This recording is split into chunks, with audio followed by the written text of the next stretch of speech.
Maraming salamat po sa pagtangkilik ng ating video. Hinihikayat ko po kayong mag-like and subscribe para ma-update kayo sa susunod na nakabanata. Tara at umpisahan na natin. Dad. Tumalsik ng dahil dito si Richard at tumama sa isang office desk bago tuluyang bumagsak sa sahig ng kanyang opisina. Hindi niya nagawang mapasigaw sa sobrang sakit na kanyang naramdaman habang buong takot na tinitingnan si Zaccaria gamit ang kanyang mga mata habang sinasabing, President Wright, ako po. Manahimik ka, Richard. Mataas ang inaasahan ko mula sa iyo mula noong ibigay ko sa iyo ang posisyong ito. Tinatanggal na kita sa pagiging Chief of Staff. Sagot ni Zaccaria. President, nanginginig na sinabi ni Richard pero hindi niya nagawang makagalaw sa kanyang kinahihigaan. Tumingin naman si Zaccaria kay Shelley at sinabing, bilang isang doktor, dapat lang naisipin niyo muna ang inyong mga pasyente bago ang lahat. Tama ang ginawa mong iyon. Kaya mula sa araw na ito, ikaw na ang Chief of Staff ng ospital na ito. Ano? Nanginig na parang jellies ang mga binti ni Shelley. Inaasahan niyang matatanggap niya mula rito ang pinakamasamang pwedeng mangyari sa kanyang karera bilang isang doktor, pero man lang niya naisip na magiging kabaliktaran nito ang kahihinatnan niya. Dahil sa isang hindi maipaliwanag na dahilan, hindi siya natanggal sa kanyang trabaho at sa halip ay napromote pa sa kanyang pinagtatrabahoang ospital. Hindi niya nagawang mag-react sa mga narinig niyang ito. Tumingin si Zaccaria kay Daryl, magalang itong ngumiti at nagtanong ng naayos ko na ang issue na ito para sa iyo, Mar Darby, okay na ba ang ginawa ko sa paningin mo? Tumango si Daryl at tumawa, napakapatas at napakabilis ng ginawa mong solusyon sa problemang ito, President Wright. Napaka-perpekto ng ginawa mong ito para sa akin.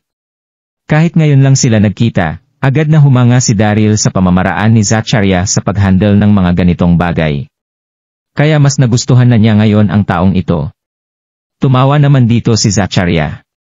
Tiningnan niya ang kanyang paligid at sinabing, hindi ok ang lugar na ito para pag-usapan natin ang mga dapat nating pag-usapan, Mr. Darby. Bakit hindi kaya pumunta na lang tayo sa aking lugar para mag-usap, Mr. Darby? Sumangayon dito si Daryl. Sabay silang tumayo at naglakad palabas ng opisina. Kahit na nakakonfine pa rin sa ward ang kanyang ama, naroon naman ang kanyang ina para alagaan ito. Si Shelley na rin ang bagong Chief of Staff ng ospital, kaya hindi na niya kailangan pang mag-alala para sa magiging sitwasyon ng kanyang ama rito. Natigilan si Shelley sa mga nangyari. Nagulat siya ng husto sa ipinakitang kakayahan ni Daryl na para bang gusto na niyang lumuhod sa harapan nito. Sa isa sa mga residential area na matatagpuan sa kanluran ng Donghai City na tinaguriang isang 5-rated na area pagdating sa mga tanawin. Isang 3-story na sinaunang Chinese tower ang makikitang nakatayo sa tabi ng lawa. Hindi man ito ang karagatan pero makapigil hininga na ang view sa paligid ng tower na ito.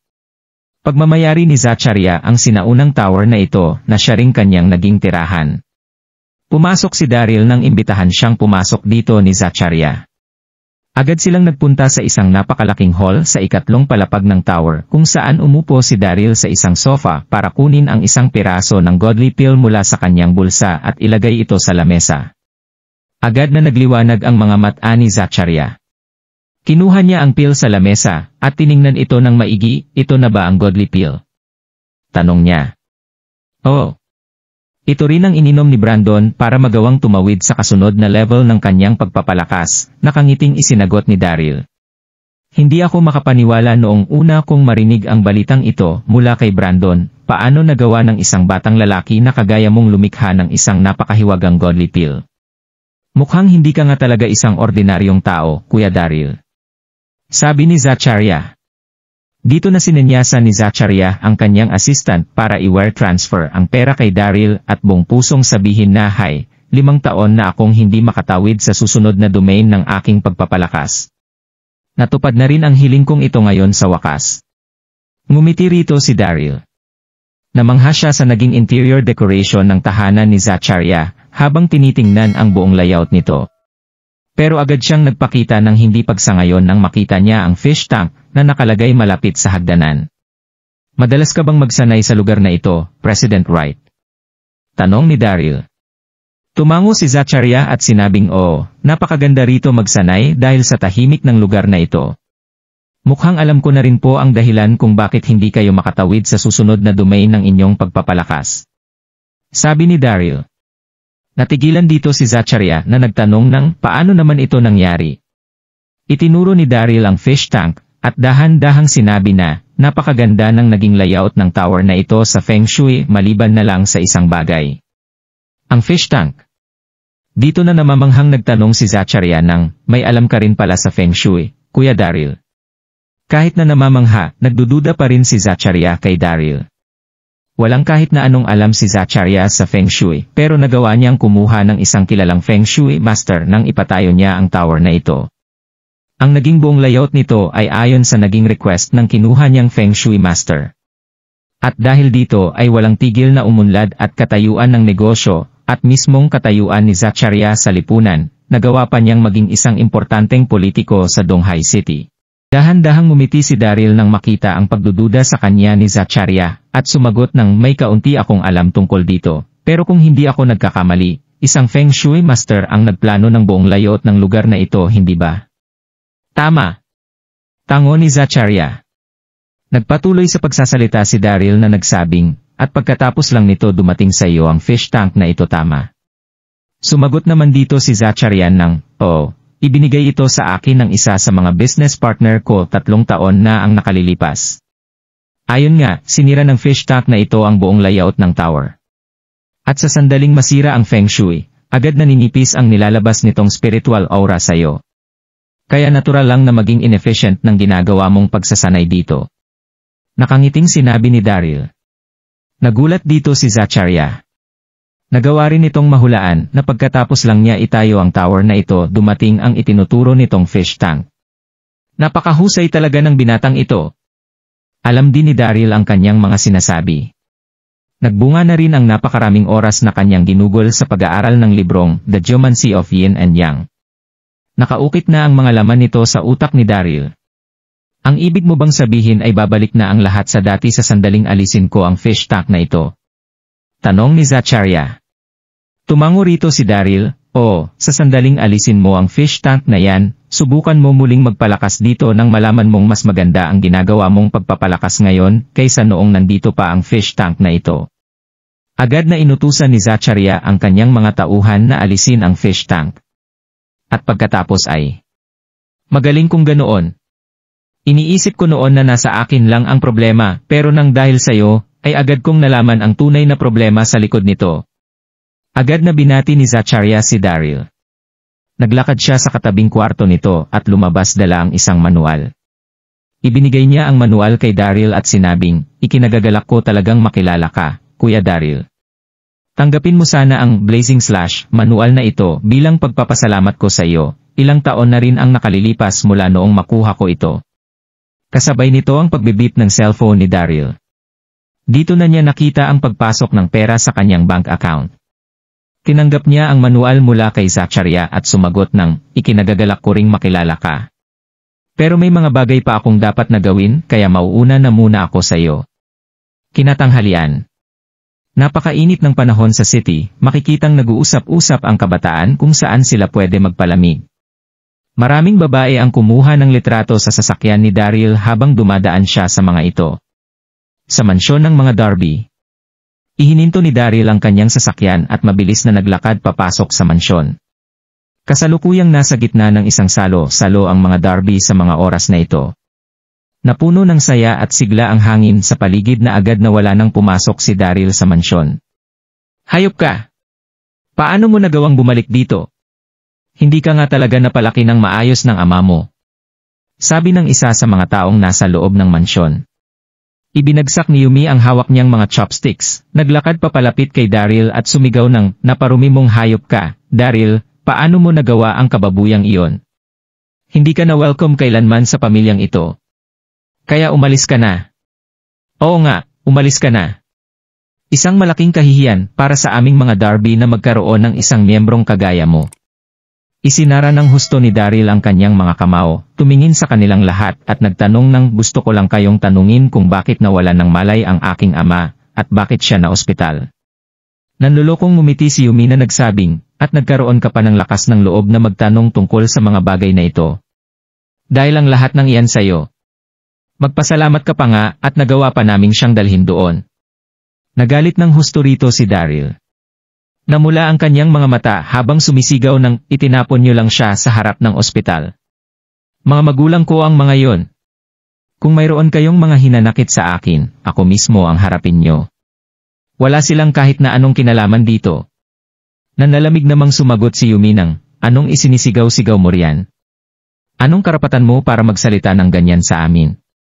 Kung ganoon ay tama pala ang ginawa mo sa kapatid mong si Jackson. Nirapi mo ang asawa ng kapatid mo. Mas masahol ka pa sa hayop. Sige, sinasabi mo na nirap ko si Rebecca. Anong ebidensya mo para sabihing ako nga ang gumawa nito? Ebidensya? Nanlalamig na tumawa rito si Yumi. Huwag ka nang magkaila pa, Daryl. Nakita namin ang 8 diagram na salamin sa kwarto kung saan mo ginahasa si Rebecca. Dagdag ni Florian. Dito na nagsimulang magsalita ang ibang mga tao sa hall. Sinabi mo noong kasal ni Jackson na ang 8 diagram na salaming yon ang naging dahilan kung bakit nahimatay si Abbay. Oo nga.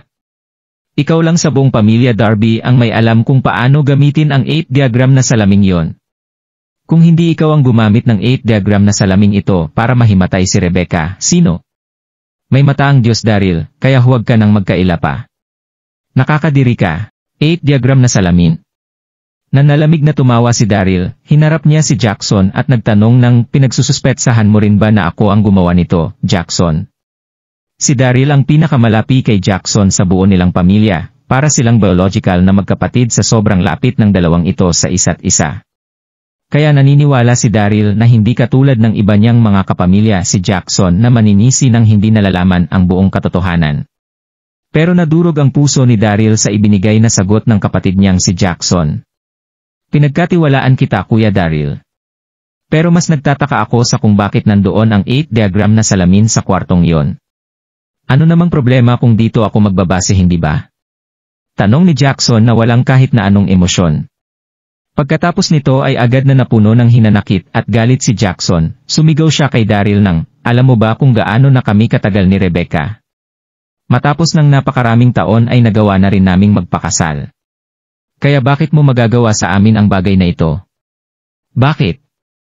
Umalis ka ng hayop ka rito. Umalis ka na. Dito na nagsimulang magbato ng pagkain ang isa sa mga taong nasa hall kay Daryl. Umalis ka na Daryl, hinding-hindi ka na welcome pa sa lugar na ito. Mamatay ka na sana kasama ng mga magulang mo. Huwag na huwag ka nang babalik dito. Punong-puno na ng mansa mula sa mga ibinatong pagkain sa kanya ang mga suot na damit ni Daryl habang nagdurugo ang puso nito sa sakit na kanyang nararamdaman sa mga sandaling ito. Isinara niya na ng mahigpit ang kanyang mga kamao at sinabing, sige, sige. Ituring niyo na lang na minalas ako. Tinulungan ko kayo noon nang magbigay ako ng 3 billion investment pero tanging Platinum Corporation lang ang nagawa niyong ibigay sa akin. Itinuturing ko ring wala na ang natitirang pera na ininvest ko sa inyo. Kaya mula sa araw na ito, wala na akong koneksyon sa kahit na sino sa inyo. Dito na tumalikod si Daryl at umalis. Wala ka na sa sarili mo. Ang baboy mo. Nagawa pa niyang bigyan tayo ng limit na para bang hindi niya kasalanan ang lahat ng ito. Huwag na huwag mong gamitin ang pangalan ng mga Darby para manloko ng iba. Pangalan ka mo ng mga Darby. Iniisip niyo pa rin ba na may pakialam pa rin ako sa pangalang ito? Isip ni Daryl. Tumawa siya habang tumutulo ang luha sa kanyang mga mata. Hindi siya nasasaktan dahil muli siyang itinakwil sa kanyang pamilya. Pero ang hindi niya matanggap ay ang pagkawala ng tiwala sa kanya ng pinakamalapit niyang kapatid na si Jackson. Dito na parang telenobelang bumagsak ang ulan. Habang paalis si Daryl, isang itim na mamahaling minivan ang nagpakita sa harapan ng pagmamayaring mansyon ng mga Darby. Isang binatang lalaki na nakasuot ng itim na suit ang bumaba na sinundan ng ilang mga lalaki. Napuno ng dilim at galit ang mga mata ng lalaking ito. Kung nandito lang si Daryl, masusurpresa siya ng husto sa kung bakit nandito si Skylar Bohr, na siyang head ng Grandmaster Heaven Branch sa Donghai City. Direktang pumasok si Skylar at ang kanyang mga tauhan sa mansyon. Naramdaman ng mga tauhan ng mansyon ang mapanganib na aura ng mga lalaki kaya hindi na nila ito nagawang tanungin. Kasalukuyang naglalabas ng sama ng loob ang iba tungkol kay Daryl nang mapansin sila si Skylar. Sino ka? Tanong ni Yumi. Tiningnan ni Skylar ang paligid at nagtanong ng nandito ba si Daryl Darby? Kahit na nagmukhang kalmado ang kanyang pagsasalita, punong-puno naman ng galit ang nagliliyab na puso ni Skyler. Niloko siya ni Daryl na nagpanggap na East King noon sa hawak niyang branch. Nakaramdam na siya ng pagsususpetsa noong sabihin ni Daryl na huwag nila munang pansinin ang babala tungkol sa pag-inom nila sa branch na siyang naging dahilan kung bakit nawalan silang lahat ng malay. At noong magising si Skyler, agad niyang nalaman na niloko siya nito. Mula noong araw na yon ay agad na nagpadala si Skyler ng mga tao para mag-imbestiga, at agad nilang nalaman na ang taong nagpapanggap na East King ay walang iba kundi si Daryl Darby. Kabibisi-bisita niya lang sa mga lindon kanina, pero walang kahit na sinong tao sa loob ng tahanang pagmamayari ng mga lindon, kaya agad siyang dumiretso sa tahanan ng mga Darby. Napangiti ang lahat nang mabanggit ang pangalan ni Daryl. Hinahanap niya si Daryl. Totoo nga ang kasabihang birds of the same feather flock together, siguradong wala ring kwenta ang isang ito. Wala kaming kilala na Daryl Darby dito. Walang galang na sagot ni Yumi.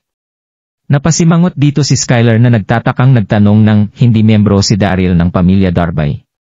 Tinitigan siya ni Yumi at pabalang na sumagot ng, sino ang nagsabi sa'yo niyan?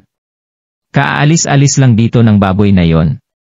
Kaya umalis ka na kung gusto mo siyang maabutan. Huwag mo na kaming istorbohin sa pagkain namin ito. Wala ka rin bang kahit na anong manners? Alam mo ba kung anong lugar ito? Paano mo nagawang pumasok ng ganoon-ganoon na lang? Agad na nagliyab si Skyler sa sobrang galit. Paano nagawa ng isang taong kausapin siya ng ganoon? Siya ang head ng Grandmaster Heaven Cult Branch sa Donghai City. Dito na siya galit na nagtanong ng, tatanungin ko ulit kayo ng isa pang beses, nasaan si Daryl Darby? Nagliyab din sa galit ang kausap nitong si Yumi, hindi ka ba nakakaintindi ng salitang ginamit ng mga tao? Sinabi na naming wala rito si Daryl. At wala kaming alam kung saan siya nagpunta para mamatay. Kaya umalis ka na kung ayaw mong tumawag pa ako ng pulis. Naghahanap ba ang babaeng ito ng gulo? Parang papatay na ng tao ang itsura ni Skyler sa mga sandaling ito. Paano nagawang sermonan ng isang babae ang head ng mismong branch ng Grandmaster Heaven sa Donghai City? Paano siya nagawang sermonan ng isang magandang babae? Kung nagustuhan mo ang mga ganitong video, huwag mong kalimutan mag-like and subscribe. Panoorin mo na rin ang mga naunang kabanata para lalong maubos ang oras mo.